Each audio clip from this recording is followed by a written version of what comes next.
o 30% do que dice é mentira e vai seguir sendo mentira nos próximos 10 anos. Nos próximos anos é unha ferramenta que temos que empregar como empregamos o ordenador ou como, vou a falar desde o punto de vista de hostelero, non? Vou a cañar agora o gorro hostelero, como os PMS, non? Cando moitos dos que están por aquí tiñan un hotel fai anos, os pequenos hoteles non tiñan TLS, se facía todo a man, con a tela cuadrícula, te equivocabas un montón de veces, e era un estrés para recepcionistas, para a xestión e todo. No noso hotel, cando chegou o PPS, foi como un relax.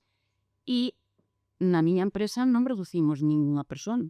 Terceros, personas, público que vivimos é máis tranquilos, que atendemos mellor aos clientes, é dicir, o traballo que antes tiñamos que facer con un montón de cousas, agora o facemos dunha maneira máis cómoda. Entonces, donde ten que chegar a IA? Na xestión, non? Agora, bueno, logo falamos da taxa, si queres, no tema de impostos, etcétera. Entonces, as ferramentas de IA teñen que empezar a axudarnos aí, é dicir, a ter unha vida máis cómoda.